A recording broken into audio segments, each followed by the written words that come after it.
Hello प्यारे बच्चों, कैसे हैं आप। मैं डॉक्टर सुशील आपका फिजिक्स में हेल्प चैनल में तहे दिल से स्वागत करता हूं।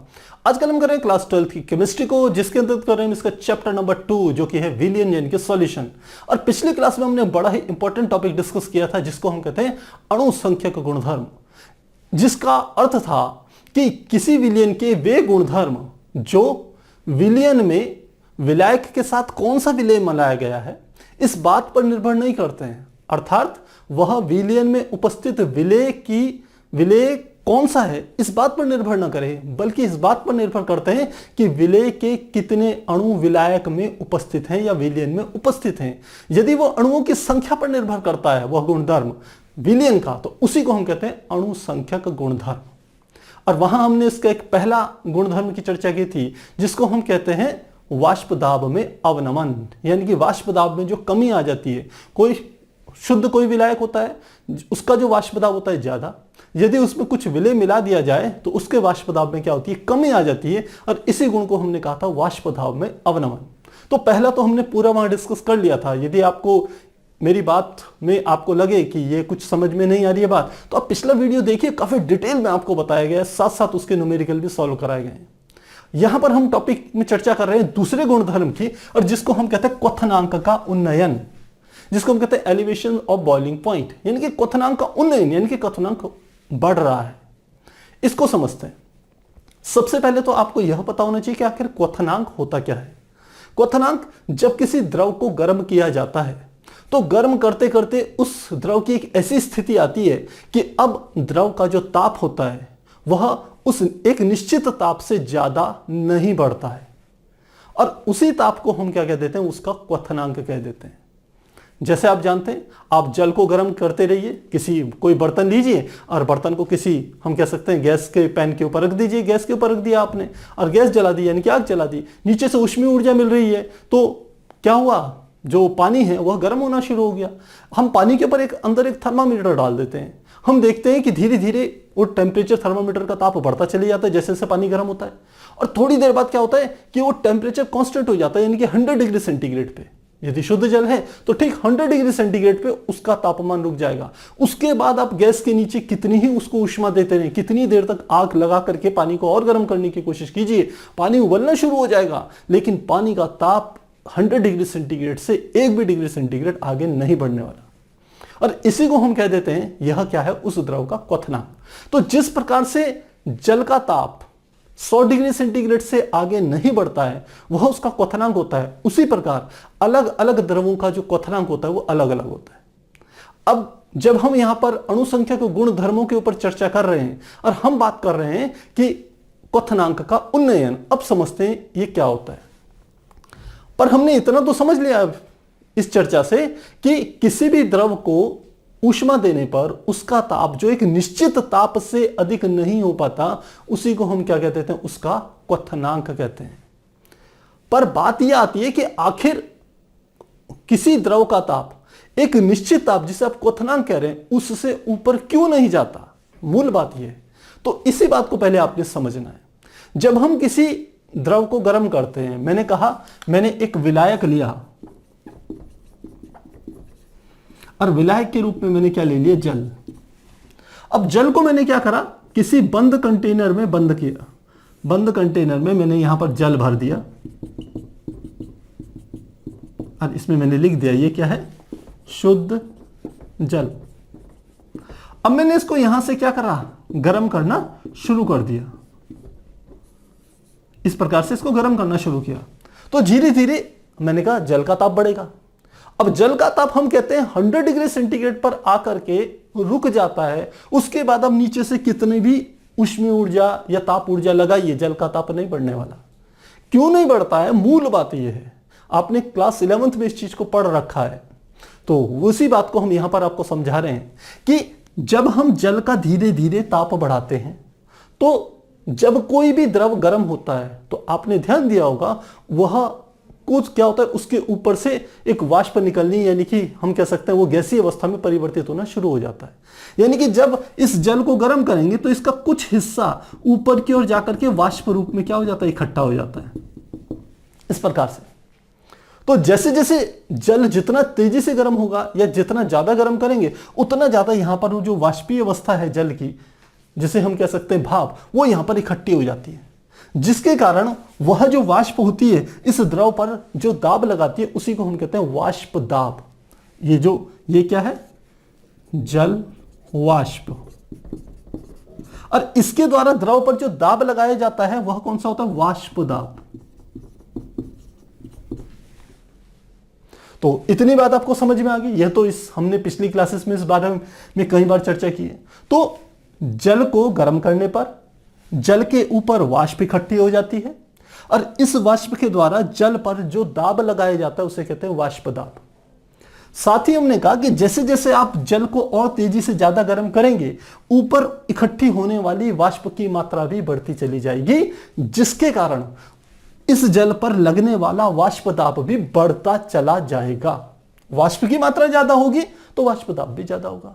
लेकिन एक स्थिति ऐसी आती है कि जब यह वाष्प दाब वायुमंडलीय दाब के बराबर हो जाता है। क्या कहा मैंने? कि जब यह वाष्प दाब वायुमंडलीय दाब के बराबर हो जाता है तो ठीक उस क्षण इस जल का जो ताप होता है वह ताप कांस्टेंट हो जाता है, नियत हो जाता है। अब वो उससे ज्यादा वह आगे नहीं बढ़ पाता और उसी बिंदु को हम क्या कह देते हैं? उसका क्वथनांक कह देते हैं। तो मुझे लग रहा है इतनी बात आपको समझ में आ गई होगी। इस बात को हम लिख भी लेते हैं। क्वथनांक पर द्रव का वाष्प दाब वायुमंडलीय दाब के बराबर हो जाता है तथा द्रव का ताप इससे अधिक नहीं हो पाता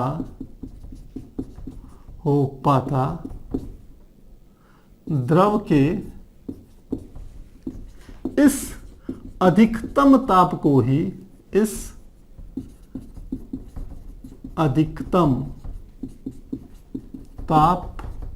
को ही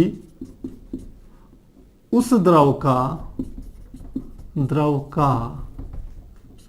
क्वथनांक कहते हैं।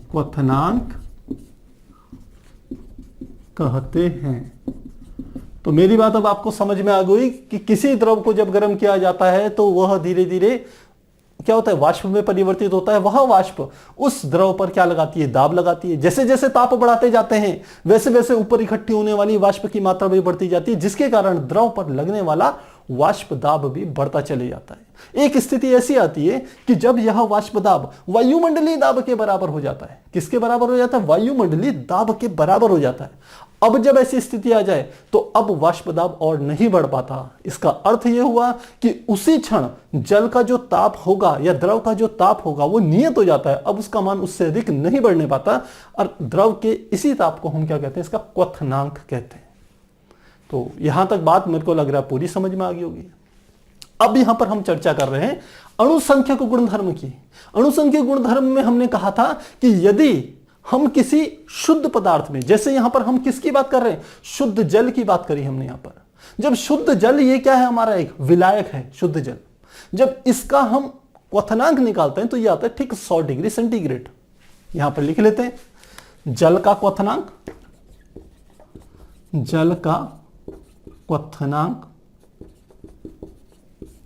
यह बराबर हमारा 100 डिग्री सेंटीग्रेड, या आप इसी को कह सकते हो 373.15 केल्विन।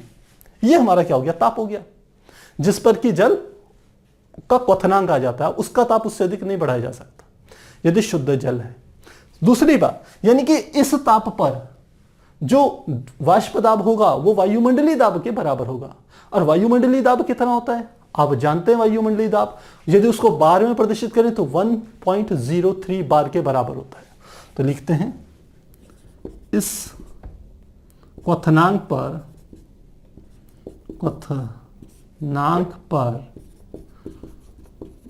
वाष्प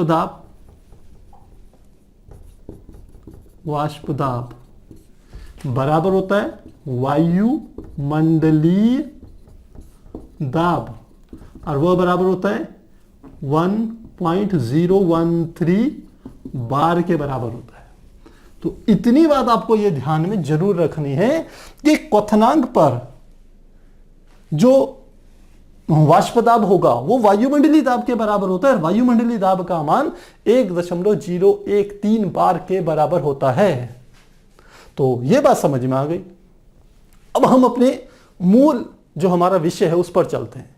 हम कह रहे हैं अणुसंख्यक गुणधर्म की, और यह मैंने कहा था कि यह अणुसंख्यक गुणधर्म का अर्थ होता है कि हम किसी विलयन में विलेय की कितने अणु मिला रहे हैं, कितने अणु उपस्थित हैं। विलेय कौन सा है इस बात पर निर्भर नहीं करता, विलेय के कितने अणु उपस्थित हैं विलयन में इस बात पर निर्भर करता है। और विलयन बनाने के लिए विलायक में विलेय का मिलाया जाना आवश्यक है।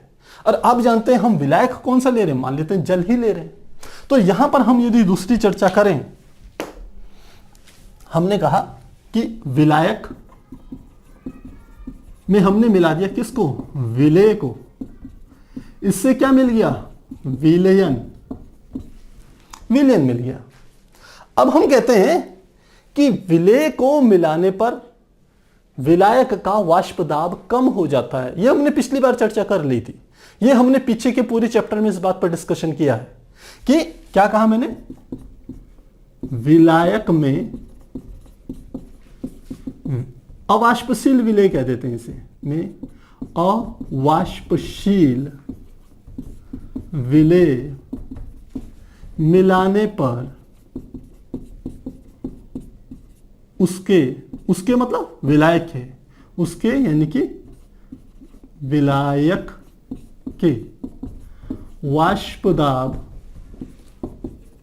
दाब में कमी हो जाती है।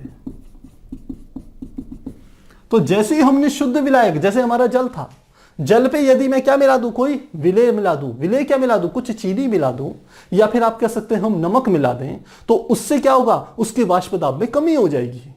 और कमी हो जाने का क्या फायदा होगा, कमी होने का फायदा यह था कि शुद्ध जल जो कि 100 डिग्री सेंटीग्रेड या 373.15 केल्विन पर उबलना शुरू कर देता था, वो उसका क्वथनांक था, उसका ताप उससे ज्यादा नहीं हो सकता था।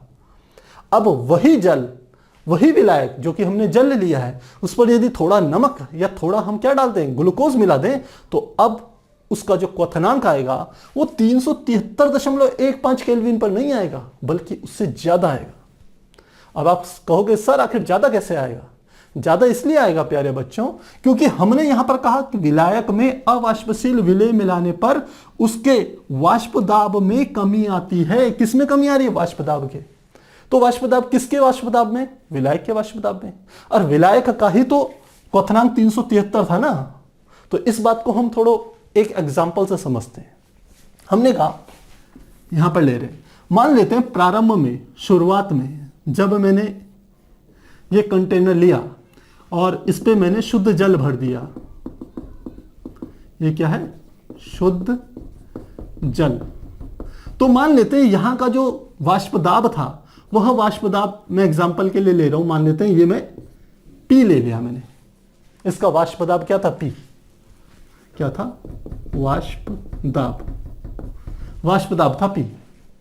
अब जब हमने इसी शुद्ध जल में क्या मिला दिया, मान लेते हैं कुछ मैंने ग्लूकोज या सुक्रोज मिला दिया, तो अब लिख लें जल प्लस सुक्रोज, यानी कि चीनी मिला दी कुछ। जब मिलाई तो अब हमने कहा ये सुक्रोज क्या है, ये क्या है, विलेय। और कैसा विलेय है, अवाष्पशील, यह है अवाष्पशील विलेय है। तो इस सुक्रोज को इस जल में मिलाने पर जल के वाष्प दाब में कमी होगी। तो यदि इसका वाष्प दाब पहले पी रहा होगा तो अब की बार इसका वाष्प दाब सुक्रोज मिलाने से पी माइनस हम लिख सकते हैं, कोई भी मात्रा ले लेते, पी डैश हो गया, इतना हो जाएगा। तो अब हमें समझना है कि आखिर इसका क्वथनांक कैसे बढ़ेगा। तो इसके लिए हम कहते हैं जब P इसका वाष्प दाब था तो इस समय इसका क्वथनांक था 373.15 केल्विन। क्या था? क्वथनांक। किसका? शुद्ध जल का। अब मैंने जब इसमें सुक्रोज डाला तो क्या होगा? मैं कह रहा हूं क्वथनांक बढ़ेगा, लेकिन कैसे बढ़ेगा यही आपको समझाना है मुझे। तो मैंने कहा मान लेते हैं इस P का मान मैं कुछ भी ले लेता हूं। मान लेते हैं P का मान, वाष्प दाब का मान मैंने ले लिया 50 बार। सामान्य अवस्था में मैंने कहा मान लिया P का मान है 50 बार। तो अब जब सुक्रोज मिलाया तो ये 50 की बजाय थोड़ा कम हो गया होगा, 50 की जगह कम हो गया। तो मैंने कहा मान लेते हैं ये 50 माइनस 5 कर दिया मैंने, सुक्रोज मिलाने से 5 वाष्प दाब कम हो गया, यानी कि अब की बार क्या हो गया? 45 बार हो गया। मेरी बात आपको समझ में आ रही होगी कि शुद्ध जल का वाष्प दाब कितना था? मान लेते हैं 50 बार। जब सुक्रोज मिलाए तो वाष्प दाब कितना हो गया? 45 बार। अब जब मैं इसको गर्म करना शुरू करता हूं तो 50 बार से इसका दाब कितना लाना था मुझे? यहां पे लिख रहा हूं 101.013 बार लाना था। तो मैं उसको धीरे धीरे इसको गर्म करूंगा तो ये 100 डिग्री सेंटीग्रेड पर या 373.15 पर उबल गया। लेकिन दूसरी स्थिति में सुक्रोज मिलाने पर इसका वाष्प दाब केवल 45 ही था, 5 पहले से कम था। तो जब मैं इसको गर्म करता हूं तो अब यह 100 डिग्री सेंटीग्रेड या 373.15 केल्विन पर बॉयल नहीं होता। इसका ताप थोड़ा सा और ताप इसको देना पड़ेगा, तब जाकर के ये क्या होगा? अपना इसका जो टेम्परेचर होगा कांस्टेंट होगा, यानी कि क्वथनांक को प्राप्त करेगा। तो कितना होता है इस स्थिति में? यदि जल का मान मैं कितना ले लूं? 1000 ग्राम और सुक्रोज की मात्रा ले लूं 1 मोल, तो अब इसका जो क्वथनांक आएगा, क्या कह रहा हूं, इसका जो क्या आएगा क्वथनांक, वो 373.15 न आकर के ये आता है 373.52 केल्विन के बराबर आता है।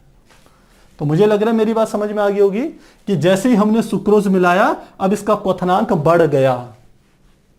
तो इस प्रकार से हम कहते हैं यदि किसी शुद्ध विलायक में कोई अवाष्पशील विलेय मिलाया जाता है तो उसके क्वथनांक का उन्नयन हो जाता है, क्वथनांक बढ़ जाता है।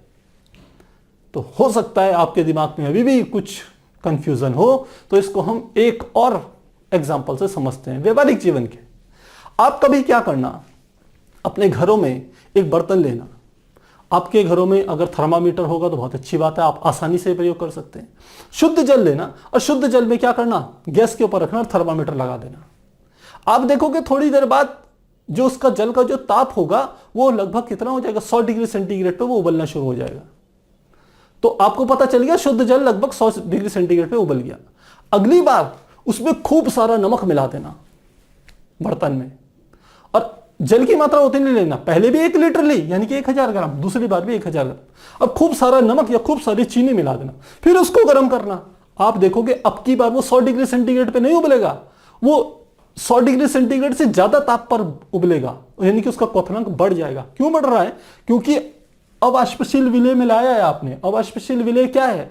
वो नमक या वो ग्लूकोज या वो चीनी जो आपने जल पे मिलाई है, उसको मिलाने से वाष्प दाब हो गया कम, और वाष्प दाब कम हो गया तो वो ज्यादा ताप हम उसे देंगे, तब कहीं जाकर के वो कितने के बराबर पहुंचेगा, इस वायुमंडलीय दाब 1.013 बार के बराबर पहुंचेगा। तो इस प्रकार से हम इसे समझ सकते हैं। इस चीज का उपयोग क्या है? इस चीज का उपयोग यह है, आपको पता हो कि जब हम भोजन बनाते हैं तो भोजन में हम ये चाहते हैं कि आप जितना जल्दी ताप बढ़ाएंगे, भोज्य पदार्थ आप पकाना चाह रहे हैं, तो जिस बर्तन पे आपने ये सब्जियां डाली हैं या खाने का कुछ भी सामान डाला है, उसका ताप जितनी तेजी से बढ़ेगा और जितना ज्यादा बढ़ेगा आपकी सब्जियां उतनी तेजी से पक भी जाएंगी। तो अब आपने क्या करना है, आप यदि साधारण जल में सब्जियां डाल करके उसको पकाने की कोशिश करेंगे तो आपको समय लग जाएगा। यदि उसी जल पे आप नमक, मिर्च, मसाले ये सब चीजें डाल देते हैं तो यह सब अवाष्पशील विलेय पदार्थ हैं, जब ये जल पे जाते हैं तो जल का क्वथनांक बढ़ जाता है। तो पहले वो 100 डिग्री सेंटीग्रेड पर ही उबलता था, लेकिन ये सब चीजें डाल करके वो 102, 103, 105, 110 डिग्री सेंटीग्रेड तक उबल जाता है। तो 10 डिग्री सेंटीग्रेड ज्यादा ताप एक्स्ट्रा वो क्या कर लेता है, उबलने से पहले प्राप्त कर लेता है। तो हम कहते हैं सब्जियों को ज्यादा ताप मिल जाता है, 100 की जगह 110 डिग्री सेंटीग्रेड मिल गया तो वो क्या होती है, जल्दी पक जाती है। तो इसी कारण से हम क्या कर देते हैं कि सब्जियों को पकाने के लिए हम थोड़ा सा उसमें क्या कर देते हैं, कुछ ताप बढ़ा देने के लिए क्या डाल देते हैं, कुछ नमक या कुछ इंप्योरिटीज डाल देते हैं जल में। तो मुझे लगता है इतनी बात समझ में आपको आ गई होगी। तो प्यारे बच्चों, यह हमारा कॉन्सेप्ट था क्वथनांक का उन्नयन। अब यहां पर हम एक चीज और समझते हैं। हम यदि इसको डायग्राम के थ्रू समझे तो कैसे समझेंगे। देखिए मैंने क्या करा, मैं यहां पर एक डायग्राम बना रहा हूं। हम यहां पर चर्चा कर रहे हैं कि ताप के साथ वाष्प दाब में कैसे परिवर्तन आता है। तो यहां पर हमने ले लिया ताप,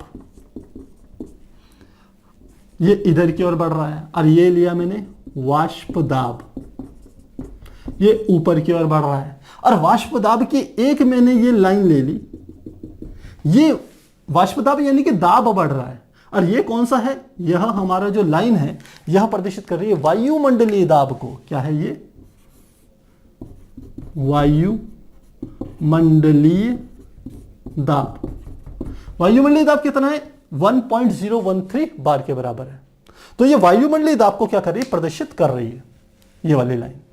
अब हम यहां पर दो चीजों की स्थिति ले रहे हैं। एक ले रहे हैं जो कि हमारा आता है शुद्ध विलायक, जैसे हमने कहा जल।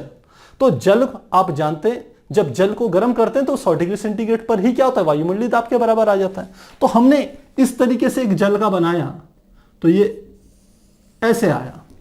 यानी कि ये जो वायुमंडलीय दाब है, जब इसको मैं नीचे मिलाता हूं यहां पर, तो इसका ताप कितना आ जाता है, इस जगह का ताप ये होता है 373.15 केल्विन, ये जो ताप आता है।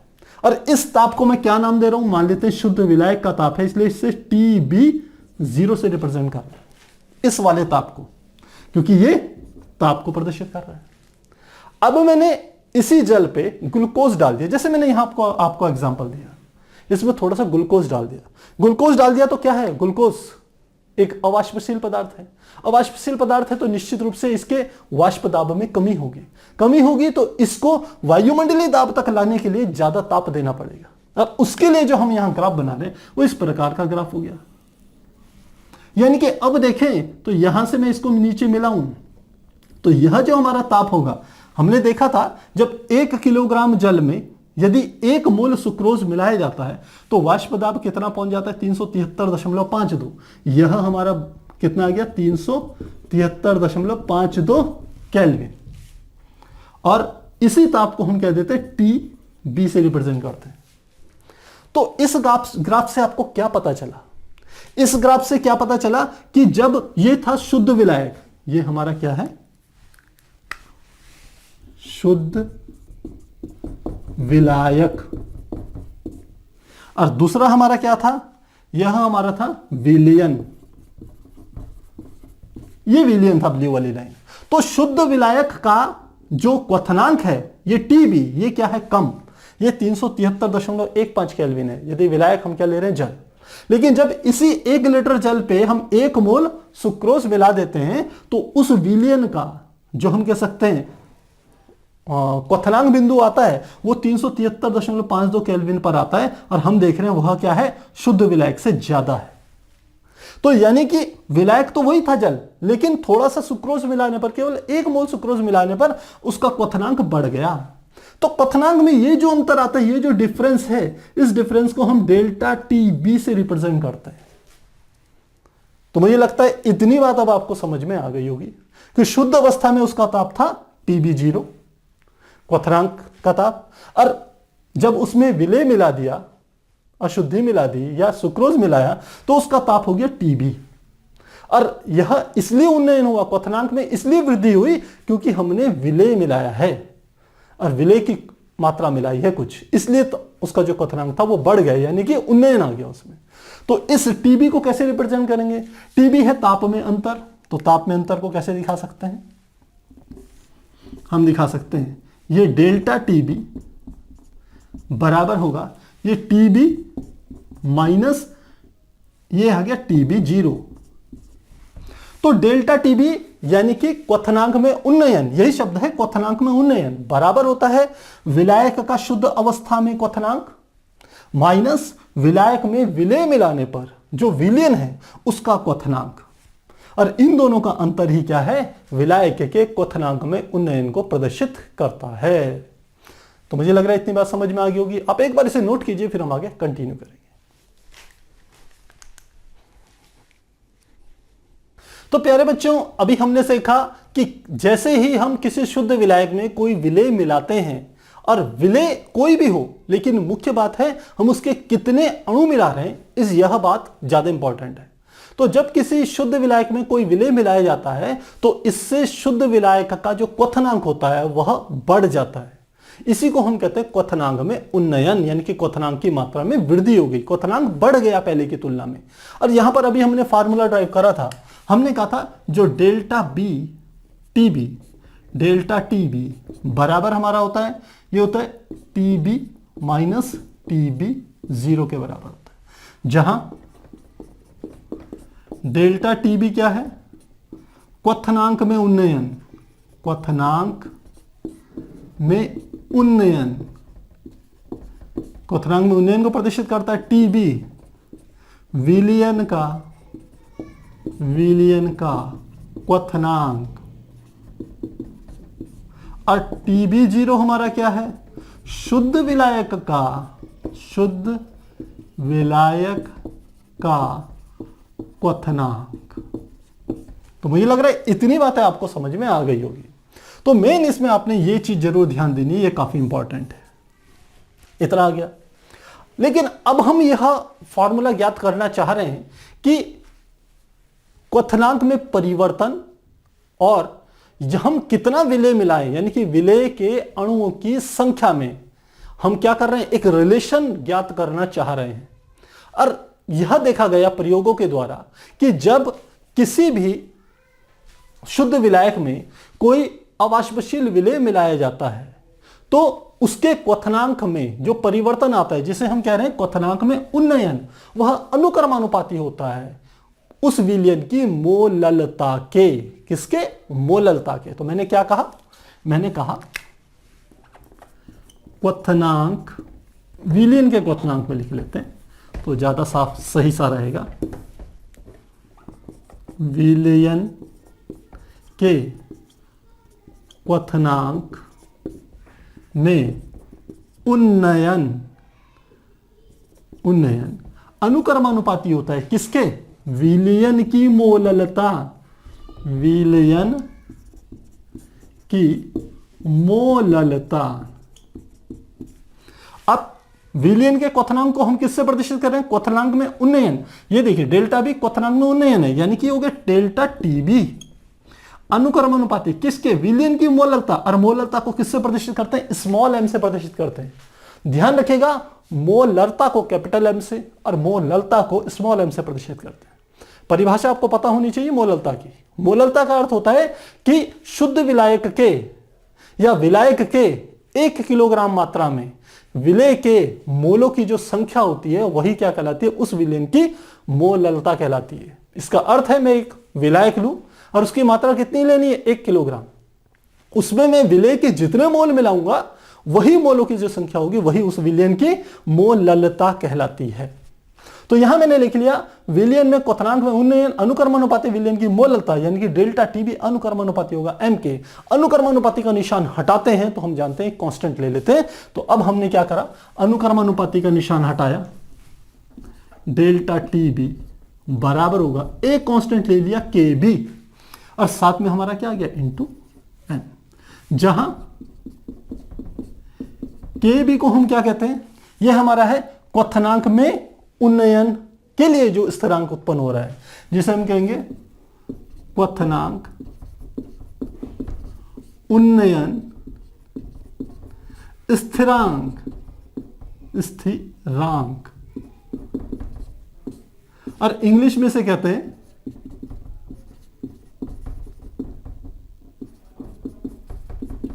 एब्लियोस्कोपिक कहा जाता है क्वथनांक उन्नयन स्थिरांक। अब यह जो होता है ये अलग अलग विलियनों के लिए अलग अलग इसका मान होता है, आपको ये भी पता होना चाहिए। और किसी भी विलियन के लिए क्वथनांक का मान क्या हो सकता है, हम कह सकते हैं कैलकुलेट करके साइंटिस्टों ने एक टेबल में इन सब की हम कह सकते हैं वैल्यू भी दे रखी है। अलग अलग विलियनों के लिए जो हमारा क्वथनांक हो गया, क्वथनांक उन्नयन स्थिरांक होगा, इसका मान मैंने कहा अलग अलग होता है। तो कुल मिलाकर के यहां से आपको पता चल गया डेल्टा टी बी बराबर होता है के बी इंटू एम के बराबर होता है। लेकिन मैं क्या चाह रहा हूं, मैं तो ये चाह रहा हूं मुझे ये पता चल जाए कि विलियन में कितना मैं विलय मिलाऊं जिससे कि क्वथनांक में कितना परिवर्तन हो, यानी कि मैं इसको एक फॉर्मूले के रूप में रिप्रेजेंट करना चाह रहा हूं। मैं ये चाह रहा हूं कि विलय की कितनी मात्रा मिलाई जाए। तो इस चीज को ज्ञात करने के लिए, इस रिलेशन को ज्ञात करने के लिए हमें क्या करना है, ये जो मोललता है इस मोललता को थोड़ा सा एक्सपेंड करते हैं, मोललता को हम और अधिक तरीके से एक्सप्लेन कर देंगे। कैसे? हमने कहा हमारे पास सूत्र होता है मोललता बराबर विलय के मोलों की संख्या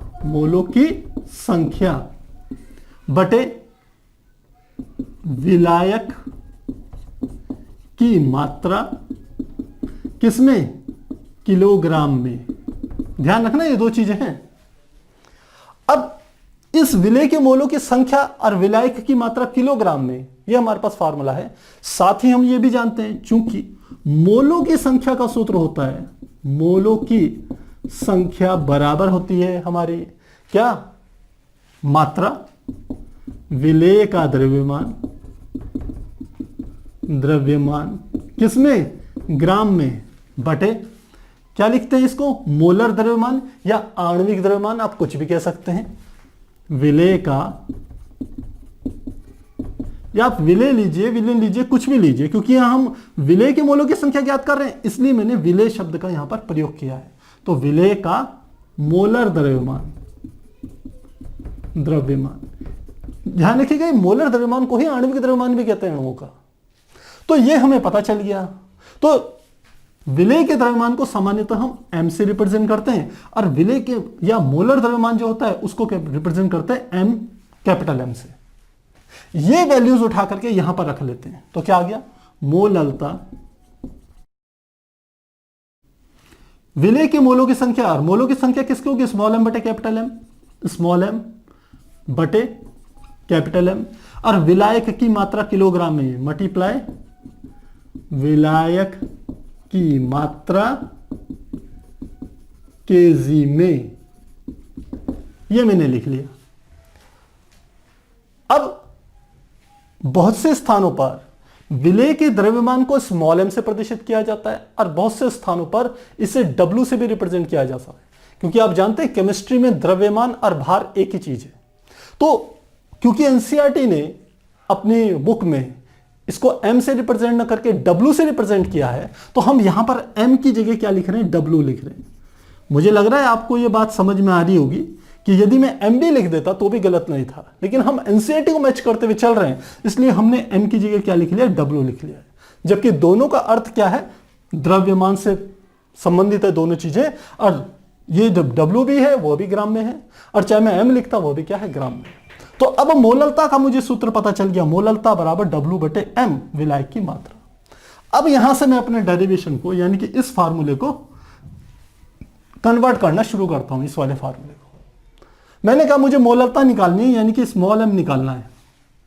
तो कैसे निकालेंगे, आप ये देखिए कि मैं मान रहा हूं कि मान लेते हैं, लिख ही लेते हैं, माना जो हमने विलियन लिया है, विलियन में जो विलियन लिया है उसमें विलायक को मैं 1 से प्रदर्शित कर रहा हूं और विलय को प्रदर्शित कर रहा हूं 2 से। माना विलियन में विलायक का द्रव्यमान बराबर, विलायक का द्रव्यमान हम ले रहे हैं W1, क्योंकि W1 किस में है, ग्राम में, और इसी प्रकार ले लिया विलय का द्रव्यमान, ये ले लिया W2, ये भी किस में ले लिया, ग्राम में ले लिया। अब इसी प्रकार मैं ले रहा हूं, माना विलय का मोलर द्रव्यमान मोलर द्रव्यमान बराबर क्या ले लिया मैंने, m2, इतना ले लिया। तो अब ये इस वाले फार्मूले में यदि रखें तो क्या आ जाएगा, मोललता बराबर, क्या लिखा मैंने, मोललता बराबर, सबसे पहले आया ऊपर W, W किसका था, विलेय का द्रव्यमान ग्राम में, तो विलेय का द्रव्यमान किसको प्रदर्शित कर रहे हैं, W2 को, तो मैंने लिख लिया W2। नीचे M क्या था, विलेय का मोलर द्रव्यमान था ये कैपिटल M, तो इसको मैं किससे प्रदर्शित कर रहा हूं, M2 से, नीचे क्या गया M2, साथ में क्या गुणा विलायक की मात्रा किलोग्राम में, और मेरे पास विलायक की मात्रा कितनी है, W1, लेकिन यहां विलायक की मात्रा किसमें लेनी है, किलोग्राम में। मोलरता की परिभाषा यही होती है कि विलायक के 1 किलोग्राम में विलेय के मोलों की संख्या को हम क्या कहते हैं, मोलरता कहते हैं। तो यहां जो W1 जो ग्राम में है इसे किलोग्राम में परिवर्तित करना पड़ेगा। और किलोग्राम में कैसे परिवर्तित होते हैं, ग्राम में यदि आप 1000 का भाग दे दें तो ये किलोग्राम में बदल जाएगा, काफी आसान है। तो मोललता W2 मल्टीप्लाई 1000 बटे M2 इंटू W1, इसके बराबर आ गया। अब इस वाले मान को सीधे यहां पर रख दीजिए तो हमारे पास फार्मूला आ जाएगा जो हम चाह रहे थे। तो क्या आएगा, डेल्टा बी, इसको लिख लेते हैं समीकरण 1, तो लिखते हैं समीकरण 1 में स्मॉल m, ये मोललता क्या है हमारी, स्मॉल m में मोललता यानी कि स्मॉल m का मान रखने पर, तो मान रख दें तो क्या आ जाएगा, देखते हैं, यह आ जाएगा डेल्टा टीबी, यह है डेल्टा टीबी बराबर केबी को तो ऐसे ही लिख लिया मैंने केबी। अब m का मान क्या लिखना है, ये W2 इंटू 1000 बटे नीचे क्या आ गया, M2 इंटू W1, और यह हमारा क्या हो गया, फार्मूला हो गया। यह क्वथनांक में उन्नयन जो हुआ है उसमें साथ ही ये हमने क्या कहा था, क्वथनांक उन्नयन स्थिरांक, W2 विलेय का द्रव्यमान या भार, M2 विलेय का मोलर द्रव्यमान, और W1 विलायक का मात्रा या विलायक का द्रव्यमान। इन सब में हमने क्या कर दिया, एक रिलेशन निकाल दिया। अब इससे हमें क्या बेनिफिट होगा, इससे हमें बेनिफिट यह होगा कि यदि हमें, मान लेते हैं हमने कोई एक शुद्ध विलायक लिया, और शुद्ध विलायक में सबसे पहले हमने क्या ज्ञात कर लिया, उसका ताप ज्ञात कर लिया, जैसे हमने कहा ये वाला, ये ताप ज्ञात कर लिया, ये ताप ज्ञात कर लिया, तो ये वाला ताप तो क्या होगा, शुद्ध विलायक का। फिर हमने थोड़ा सा उसमें विलेय मिलाया तो हमें ये टीबी भी पता चल जाएगा, और इन दोनों के अंतर से हमें क्वथनांक में उन्नयन भी, डेल्टा टीबी भी पता चल गया। तो इस सूत्र में ये पता चल गया। अब केबी का मान अलग अलग विलयनों के लिए हमारे पास पहले से ज्ञात होता है, तो केबी भी हमें पता है, मान लिया। W2 क्या है, विलायक, और विलायक की कितनी मात्रा होगी वो हमारे हाथ पे है, वो भी हमने ज्ञात कर ली। अब W1 क्या है, विलेय की मात्रा, ये W1 क्या है, यह है विलायक की मात्रा, और W2 क्या है, विलेय की मात्रा, ये दोनों में ज्ञात होगी। तो इसकी सहायता से हम M2 को ज्ञात कर सकते हैं। आप कहोगे सर M2 को ज्ञात करके क्या बेनिफिट हो रहा है, M2 को ज्ञात करके हमें यह बेनिफिट होता है कि उस विलयन में विलायक का तो हमें पता है, लेकिन यदि विलेय का पता ना हो कि वो क्या चीज है जिसको मिलाने पर क्वथनांक में उन्नयन हो गया है, तो उस विलेय को हम ज्ञात कर सकते हैं कि वो कौन सा विलेय है। और वो कैसे ज्ञात होगा, यदि आप अणुभार ज्ञात कर लेंगे, क्योंकि अलग अलग पदार्थों का अणुभार क्या होता है, अलग अलग होता है। तो अणुभार कैलकुलेट कर लीजिए, उसे टेबल से मैच कीजिए कि किसका अणुभार है, आपको पता चल जाएगा आपने कौन सा विलेय मिलाया है। तो इस प्रकार से इसे ज्ञात करेंगे। बहुत सी जगह पर इसका M2 के फार्मूले को से भी रिप्रेजेंट किया जाता है। तो M2 के रूप में ऐसे लिखेंगे, M2 बराबर, ऊपर वाले को मैं ऐसे लिख सकता हूं 1000 इंटू KB इंटू W2 बटे M2 इधर चले गया, डेल्टा टीबी नीचे चले गया, डेल्टा टीबी इंटू क्या आ जाएगा, W1, ये हमारा क्या हो जाएगा, फार्मूला हो जाएगा। तो इस प्रकार से हम किसी विलेय पदार्थ के अणुभार को ज्ञात कर सकते हैं, किसकी हेल्प से, क्वथनांक में उन्नयन को ज्ञात करके। तो प्यारे बच्चों, मुझे लगता है यह जो आपको फार्मूला का जो मैंने डेरिवेशन बताया, यह आपको अच्छे से समझ में आ गया होगा। मेन इसकी शुरुआत कहां से हुई, हमने कहा फार्मूला हमारे पास ये वाला था, और इस फार्मूले पे हमने अप्लाई किसका मान निकालना था, स्मॉल m यानी कि मोललता का। और मोललता का क्या सूत्र होता है? विलेय के मोलों की संख्या। और मोलों की संख्या क्या होती है? द्रव्यमान बटे मोलर द्रव्यमान। तो विलेय की बात कर रहे हैं तो दोनों का आ गया। विलेय के द्रव्यमान को मैंने W से और मोलर द्रव्यमान को कैपिटल M से प्रदर्शित किया, तो मोललता का सूत्र ये आ गया। तो इस वाले फार्मूले में स्मॉल m की यदि वैल्यू में रख देता, तो जैसे मैंने यहां पर रखी, तो हमें ये फार्मूला मिल जाएगा। तो मुझे लगता है आपको आसानी से समझ में आ गया होगा। आप इसे नोट कीजिए, इसके बाद हम देखेंगे इसके बेस्ड में जो एक दो एग्जाम्पल और एक न्यूमेरिकल दिया हुआ है आपकी बुक में, उसको हल करेंगे। तो प्यारे बच्चों, अभी हमने देखा कि क्वथनांक में उन्नयन को हम किस प्रकार से फार्मूले के रूप में प्रदर्शित कर सकते हैं। अब हम इसी के बेस्ड में एनसीईआरटी में दो एग्जाम्पल दिए हुए हैं, पहले हम उनको देखते हैं, फिर उसके बाद पाठ्यनिहित प्रश्नों में एक प्रश्न इस टॉपिक से रिलेटेड है, फिर हम उससे सॉल्व करेंगे। तो करते हैं। पहला हमारा उदाहरण है उदाहरण संख्या 2.7। तो यहां पर है उदाहरण 2.7। इसके अनुसार एक सॉसपैन यानी कि पात्र में 18 ग्राम ग्लूकोज C6H12O6 को 1 किलोग्राम जल में घोला गया। 1.013 बार दाब पर यह जल किस ताप पर उबलेगा?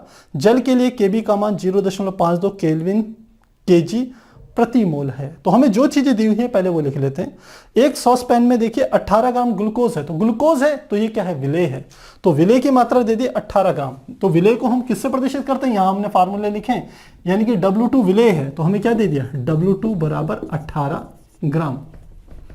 ये हमारा हो गया 18 ग्राम।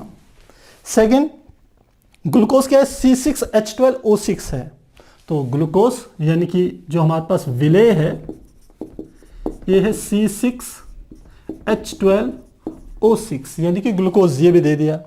कितनी मात्रा इसकी? 1 किलोग्राम जल में घोला गया। तो ये विलायक की मात्रा है, विलायक को प्रदर्शित करते हैं W1 से।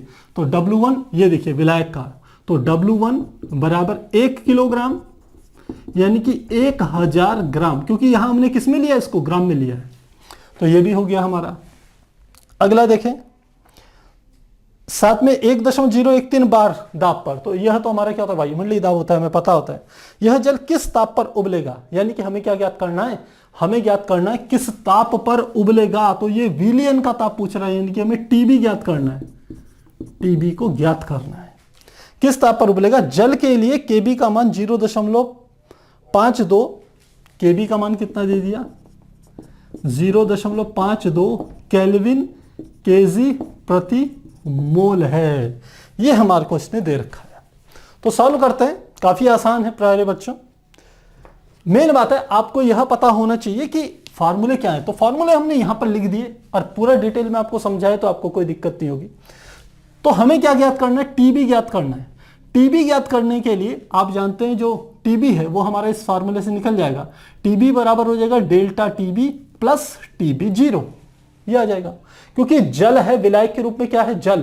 तो जल का जो टीबी 0 होगा वो 100 डिग्री सेंटीग्रेड होगा, ये हमें पता है। तो हम लिख लेते हैं, चूंकि जल के लिए जो टीबी 0 होगा वो कितना होगा? 100 डिग्री सेंटीग्रेड, या केल्विन में लिखें तो वो हमारा आ जाएगा 373.15 केल्विन के बराबर होगा।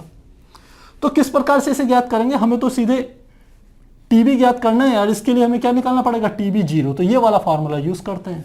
तो ये है डेल्टा टीबी बराबर केबी। तो देखिए केबी का मान हमें दिया हुआ है, W2 का मान हमें दिया हुआ है, W1 का मान दिया हुआ है 1000 है, M2 का मान निकाला है। M2 क्या चीज है? यहां पर देखिए M2 है विलेय का मोलर द्रव्यमान। तो विलेय क्या है हमारे पास? C6H12O6 है, तो इसे ज्ञात करना है। तो सबसे पहले लिखते हैं, हम लिखते हैं C6H12O6 का मोलर द्रव्यमान। मोलर द्रव्यमान या आणविक द्रव्यमान मैंने आपको ज्ञात करना सिखाया है, ध्यान रखिए। हर वीडियोस में ये चीज आ रही है, बार बार आ रही है। तो सबसे पहले देखिए कार्बन के कितने परमाणु हैं? नीचे 6 हैं, तो 6 परमाणु हैं। अब कार्बन के एक परमाणु का जो परमाणुिक द्रव्यमान होता है वो हमारा होता है 12। इसको हम यहां पे लिख लेते हैं। कार्बन के होते हैं 12। दूसरा है हाइड्रोजन, हाइड्रोजन का होता है परमाणु द्रव्यमान 1, और ऑक्सीजन के होते हैं 16। ये 3 आपको ध्यान रखने हैं बस। तो कार्बन के 6 हैं, तो 6 गुणा कार्बन का परमाणु भार 12, तो गुणा हो गया 12, प्लस हाइड्रोजन के कितने? 12, और एक हाइड्रोजन का परमाणु द्रव्यमान कितना होता है? 1, तो ये 1 आ गया, प्लस ऑक्सीजन के कितने? 6 गुणा एक ऑक्सीजन का कितना होता है? 16, इसको कैलकुलेट करना है। तो 12 छिंग 72 प्लस 12 एकम 12 प्लस 16 पंजे 80 16 छिक 96, ये आ गया 96 आ गया। इन सबको जोड़ देते हैं तो 6 और 2 8 और 2 10, 10 का 0, 9 और 1 10 और 1 11, 11 और 7 18। तो इसका M2 का मान हमारे पास कितना आ गया, 180 आ गया। ये फार्मूला का मान इस वाले इक्वेशन में रख देते हैं बस। तो रखते हैं वैल्यू, हम लिखते हैं डेल्टा टीबी बराबर क्या है, केबी इंटू, यहीं पे लिख लेते हैं पहले, केबी इंटू W2 इंटू 1000 बटे M2 into W1। Values put करें, केबी की वैल्यू कितनी आ गई, तो केबी की वैल्यू 0.52 है, तो क्या लिख लेंगे 0.52 गुणा W2 का मान कितना है 18 ग्राम, ये सब ग्राम में ही लेने, मल्टीप्लाई क्या है 1000 बटे M2 का मान निकाला है 180 मल्टीप्लाई क्या है W1, और W1 का मान कितना है 1000, तो ये हमारा आ गया 1000।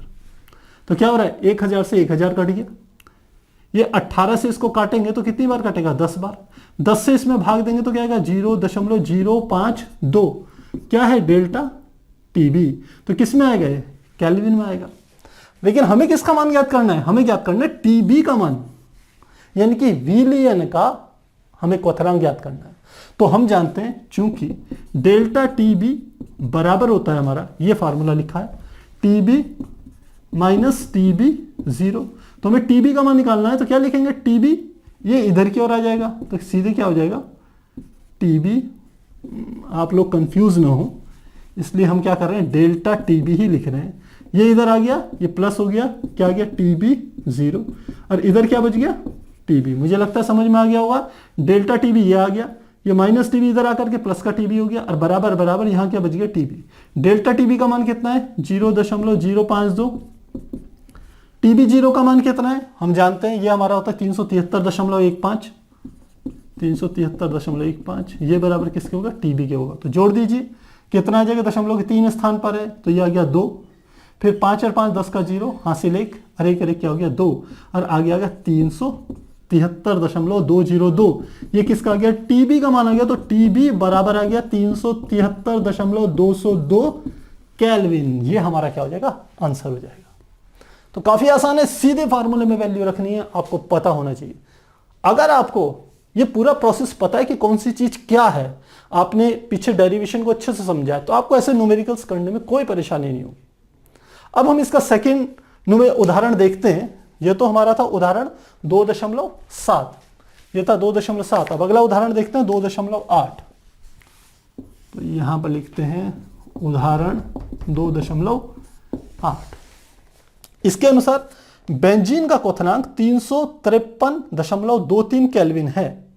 1.80 ग्राम अवाष्पशील विलेय को 90 ग्राम बेंजीन में घोलने पर विलेयन का क्वथनांक बढ़कर 354.11 केल्विन हो जाता है। विलेय के मोलर द्रव्यमान की गणना कीजिए। बेंजीन के लिए केबी का मान 2.53 केल्विन केजी प्रति मोल है। तो मेन हमारे को क्या ज्ञात करना है, विलेय का मोलर द्रव्यमान है। विलेय को हम किससे प्रदर्शित करते हैं 2 से, उसका मोलर द्रव्यमान हो गया M2। तो हमें ज्ञात क्या करना है, M2 को ज्ञात करना है। क्या क्या दे दिया, बेंजीन का क्वथनांक, और बेंजीन हमारे पास क्या होगा, सीधे सीधे है बेंजीन हमारे पास विलायक होगा, और विलायक का जो शुद्ध स्थिति में क्वथनांक होता है उसे TB 0 से रिप्रेजेंट करते हैं। तो TB 0 हमारे को दे दिया बेंजीन का 353.23 केल्विन।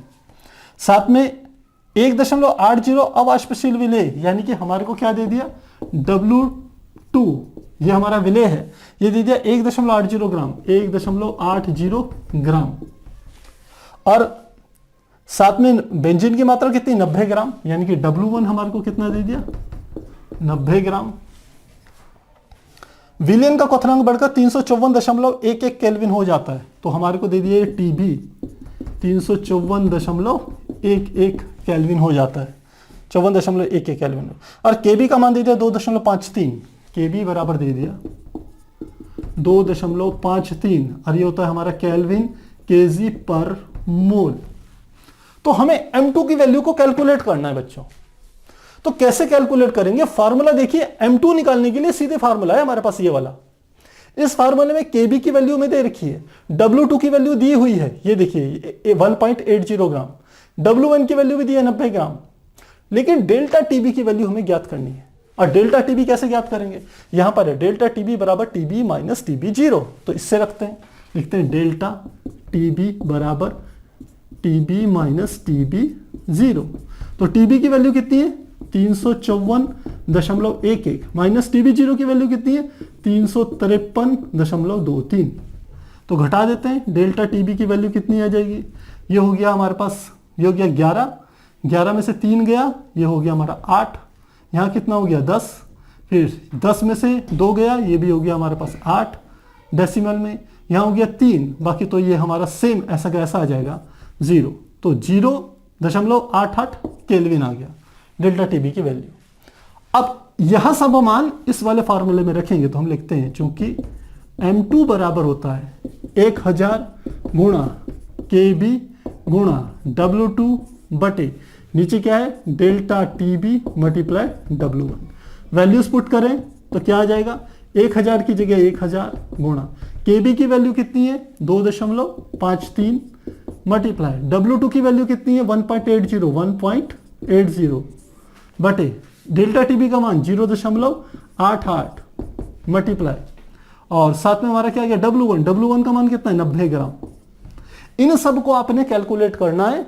आप देखेंगे कैलकुलेट करके जो वैल्यू निकल के आएगी M2 की वो आएगी 58, इसके बराबर आएगी। अब क्योंकि मोलर द्रव्यमान है तो आप जानते हैं ये होगा ग्राम पर मोल। तो यह हमारी क्या हो जाएगी M2 की वैल्यू, इस प्रकार से कैलकुलेट करेंगे। कैलकुलेशन आप खुद से चेक कीजिएगा, यदि इतना है तो ठीक है, यदि कोई डिफरेंस आए तो जो आपका आंसर होगा वही सही मानिएगा। तो प्यारे बच्चों, इस प्रकार से हम क्या कर सकते हैं, इसके दोनों एग्जाम्पल्स को हल कर सकते हैं।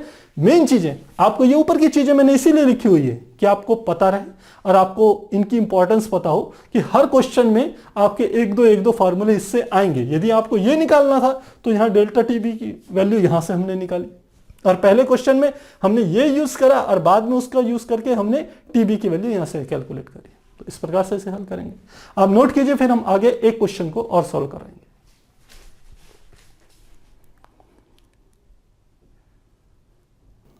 तो प्यारे बच्चों, अभी हमने क्वथनांक में उन्नयन, इसके संदर्भ में हमने 2 एनसीईआरटी के जो एग्जाम्पल थे उनको हल किया। अब पाठ्यनीति प्रश्नों में एक प्रश्न इसी टॉपिक से रिलेटेड है, अब हम उसे भी सॉल्व कर रहे हैं। तो हमारा ये प्रश्न है प्रश्न संख्या 10। तो लिखते हैं पाठ्य निहित प्रश्न, ये है 10वां। क्या कह रहा है प्रश्न संख्या 2.10। इसके अनुसार 750 mmHg ये हमें दाब दे दिया। दाब पर जल का क्वथनांक 99.63 डिग्री सेंटीग्रेड है। 500 ग्राम जल में कितना सुक्रोज मिलाया जाए कि इसका 100 डिग्री सेंटीग्रेड क्वथन हो जाए, 100 डिग्री सेंटीग्रेड पर क्वथन हो जाए। तो हमें क्या क्या चीजें दी है ये लिख लेते हैं। सबसे पहले जल का क्वथनांक हमें दे दिया, यानी कि जल हमारा क्या होता है विलायक, विलायक का क्वथनांक दे दिया 99.63 डिग्री सेंटीग्रेड। और विलायक को हम किससे प्रदर्शित करते हैं, आप जानते हैं सामान्यतः यहां पर जो विलायक का मान है वो हमारा क्या है, शुद्ध विलायक है तो TB0। तो क्या दे दिया TB0 बराबर हमारे को दे दिया, ये है 99.63 डिग्री सेंटीग्रेड। सेकंड हमारे को दे दिया कि 100 डिग्री सेंटीग्रेड इसका क्वथन हो जाना चाहिए, यानी कि बाद में TB की वैल्यू दे दी, TB बराबर 100 डिग्री सेंटीग्रेड होना है।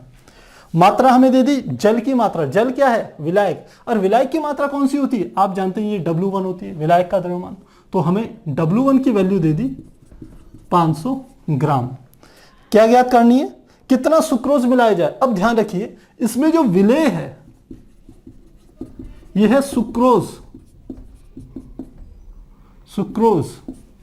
और कितना मिलाया जाए कि इसका कथन 100 डिग्री सेंटीग्रेड हो जाए, ये हमने लिख लिया यहां पर।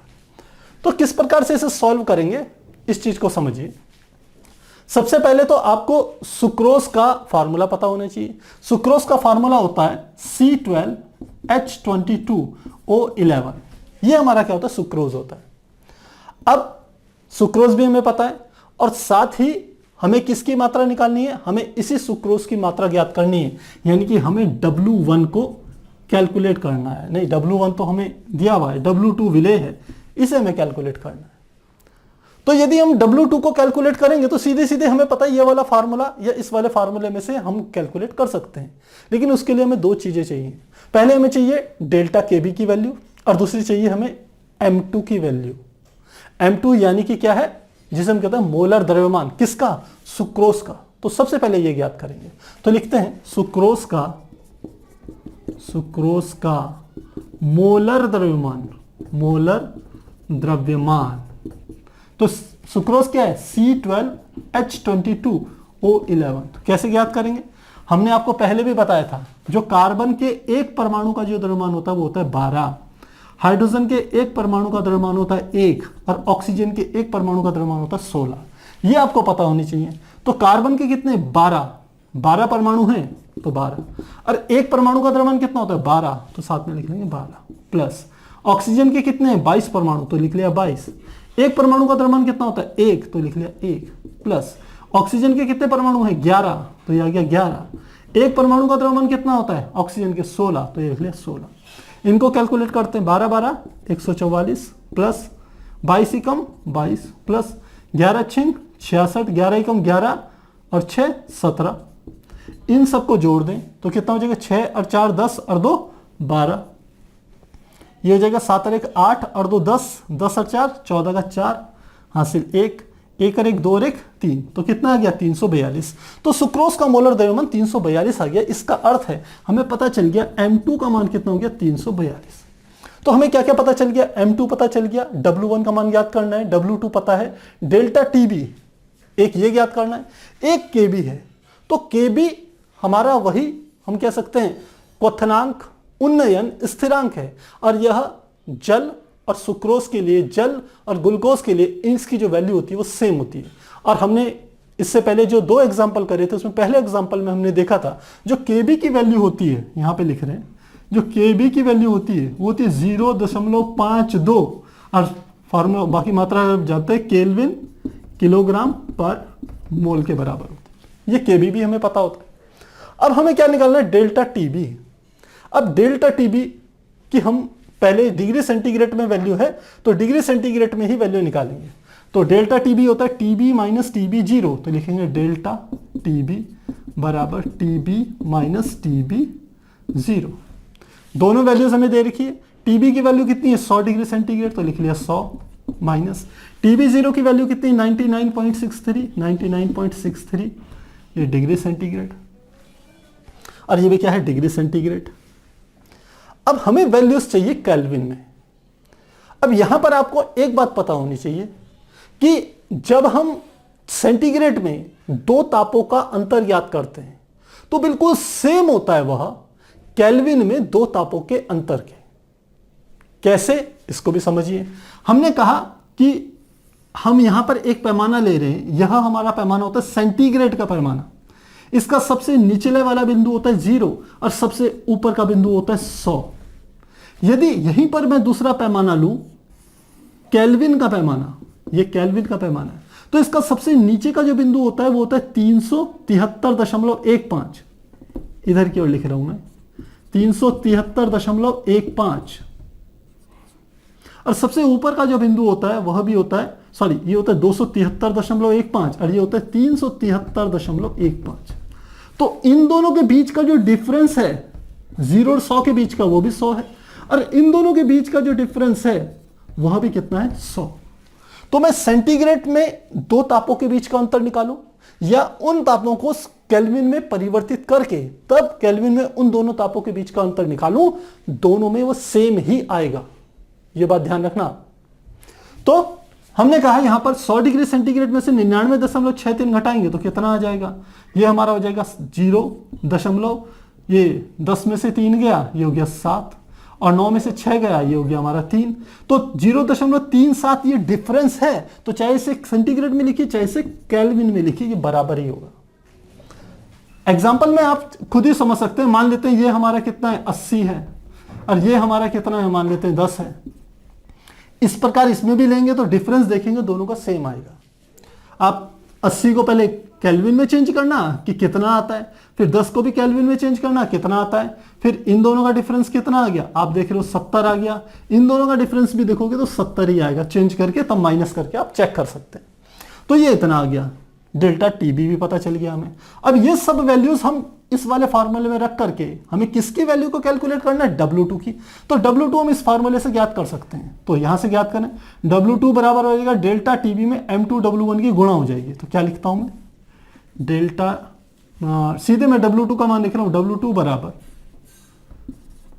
बराबर डेल्टा टीबी लिख लिया, डेल्टा टीबी मल्टीप्लाई M2W1 वहां गुणा होगी तो क्या आ गया M2W1 बटे, यहां तो केवल W2 रहेगा, KB और 1000 इसके नीचे चले गया, KB मल्टीप्लाई 1000। बस इसमें आपको वैल्यूज रखनी है, मान रखना है। तो रखते हैं W2 बराबर डेल्टा टीबी की मान लियो, मैंने कहा था पिछले प्रश्न में सेम थी ये, सॉरी ये तो डेल्टा टीबी है, हाँ टीबी की वैल्यू ये है 0.37, केबी की वैल्यू तो ये है, ये वाली है। तो टीबी की वैल्यू इतनी आ गई, मल्टीप्लाई M2 का मान कितना है, ये M2 तो हमारा क्या मोलर द्रव्यमान, यह 342 लिखेंगे, 342 इसे कैपिटल में लिखेंगे 342 गुणा W1 क्या हो गया, विलायक की मात्रा 500 ग्राम, तो लिख लिया मैंने यहाँ 500 ग्राम बटे नीचे केबी का मान 0.52 गुणा क्या गया 1000। अब आप इसे कैलकुलेट कीजिएगा, जब आप कैलकुलेट करेंगे तो आप देखेंगे जो W2 का जो मान आएगा वह आ जाएगा 122 ग्राम के बराबर होगा। ग्राम में निकालेंगे तो 122 ग्राम, किलोग्राम में निकालेंगे तो 100000 से भाग दे देंगे तो 0.122 किलोग्राम के बराबर होगा। तो आप कैलकुलेशन जरूर कीजिएगा, फिर देखिएगा जो आपका आंसर आएगा वही सही होगा। तो प्यारे बच्चों, इस प्रकार से हम क्या कर सकते हैं, इस प्रश्न को हल कर सकते हैं। मेन है आपकी थ्योरी के कॉन्सेप्ट क्लियर होने चाहिए, तभी आप कर पाएंगे। यहां पर इस चीज को आपकी जानकारी होनी चाहिए कि दो टेम्परेचरों के, दो तापों के बीच का जो अंतर होता है, वो चाहे आप सेंटीग्रेड में निकाले चाहे केल्विन में निकाले, जो टेम्परेचर डिफरेंस होता है, टेम्परेचर नहीं कह रहा हूं, टेम्परेचर डिफरेंस, तापों में जो अंतर है वो चाहे सेंटीग्रेड में निकाले चाहे केल्विन में निकाले वो सेम आता है। इसलिए यहां मैंने इसको सेंटीग्रेड में जो डिफरेंस था उसे केल्विन में प्रदर्शित कर दिया है। तो ये चीज समझ में आ गई होगी, ये पिछले प्रश्न में था, बाकी सब चीजें हमें दे रखी थी, तो इस प्रकार से हम इसे कैलकुलेट कर सकते हैं। ध्यान रखिएगा, हर प्रश्न में मोलर द्रव्यमान जरूर आपको निकालना आना चाहिए। मोलर द्रव्यमान तथा मोलों की संख्या, ये चीजें आपको बेसिक चीजें हैं, ये यदि आपको नहीं आएंगे तो आपको न्यूमेरिकल करने में परेशानी होगी। तो हर प्रश्न में ये चीजें बता रहा हूं, आप सीखते रहिए और आगे बढ़ते रहिए, देखिए आगे के प्रश्न आपके लिए काफी आसान होंगे। तो प्यारे बच्चों, मुझे लगता है आज के टॉपिक काफी आसान था। हमने एक टॉपिक को समझा कि क्वथनांक में किस प्रकार से उन्नयन होता है कोई विलेय पदार्थ मिलाने पर, और साथ ही उसके बेस्ड में हमने यहाँ पर 3 न्यूमेरिकल को भी समझा। तो मुझे लगता है इससे टॉपिक आपका बिल्कुल क्लियर हो गया होगा। यदि आपके कहीं पर कोई डाउट हो तो कमेंट बॉक्स में जरूर लिखिएगा। तो फिर मिलते हैं अगली क्लास में, तब तक के लिए गुड बाय।